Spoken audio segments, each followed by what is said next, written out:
కాళేశ్వరం ఎత్తిపోతల పథకంలో భాగంగా నిర్మించిన మేడిగడ్డ, అన్నారం, సుందిళ్ల బ్యారేజీలలో తీవ్రమైన సమస్యలు బయటపడ్డాయి. 3 ఏళ్ల క్రితమే ఎదురైనా వాటిని అధికారులు పట్టించుకోలేదు. ఇందులో తీవ్ర నిర్లక్ష్యం జరిగినట్లు వెల్లడైంది. గేట్ల నిర్వహణలో సమస్యలు, లోపాలు, గేట్ల ఎత్తినప్పుడు నీరు కిందకు విడుదలయ్యిన వేగంలో విపరీతమైన మార్పులు ఉన్నట్లు అప్పుడే గుర్తించారు. వీటిపై పూణేకు చెందిన ఇంజనీరింగ్ సంస్థలతో అధ్యయనాలు చేయించి అవసరమైన చర్యలు తీసుకోవాలని 2020 జనవరిలో రామగుండంలోని కాళేశ్వరం ఇంజనీర్ ఇన్ చీఫ్ కి లేఖ రాశారు. అయినా క్షేత్రస్థాయిలో చర్యలు తీసుకోలేదన్న విషయం సిడిఓ రాసిన లేఖలను బట్టి స్పష్టమవుతోంది. 3 ఏళ్ల తర్వాత సమస్య తీవ్ర పెరిగాక ఇప్పుడు ఆ సంస్థతో అధ్యయనానికి లేఖ రాసినట్లు తెలిసింది.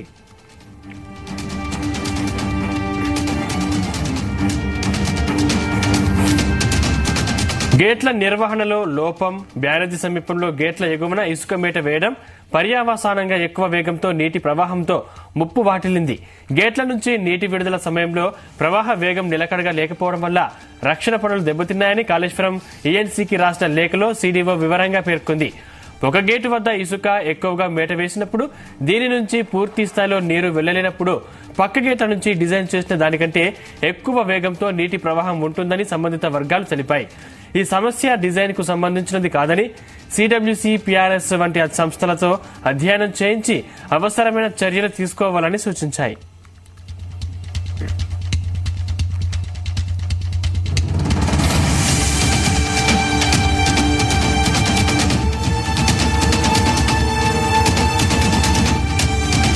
ప్రాజెక్టు గేట్లు ఎత్తిన తర్వాత నీరు కిందకు దూకే వేగాన్ని షూటింగ్ వెలాసిటీ అంటారు.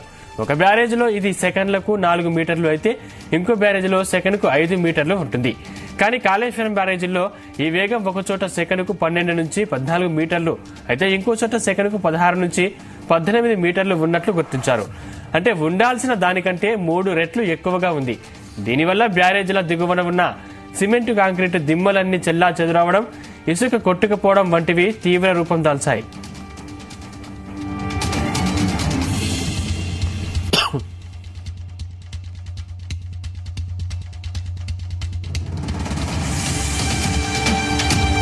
మేడిగడ్డ బ్యారేజీ నుంచి ఎత్తిపోసిన నీటితో పాటు సుందిళ్ల, అన్నారం మధ్య 32 వాగుల నుంచి వచ్చే నీరు కలుస్తుంది.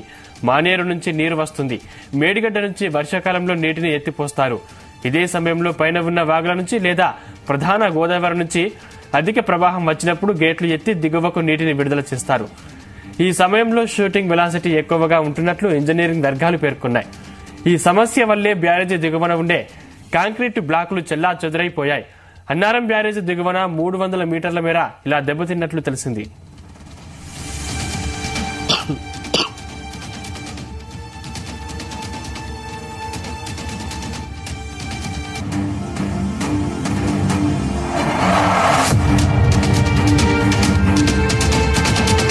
గేట్ల నుంచి నీరు విడుదలయ్యాక ప్రవాహం వేగంగా ఉండే సీలింగ్ బేసిన్ 45 మీటర్లు, తర్వాత 60 నుంచి 70 మీటర్ల వరకు సీసీ బ్లాక్లు, ఆ తర్వాత 60 మీటర్లకు పైగా లాంచింగ్ అఫ్రాన్ ఉంటాయి.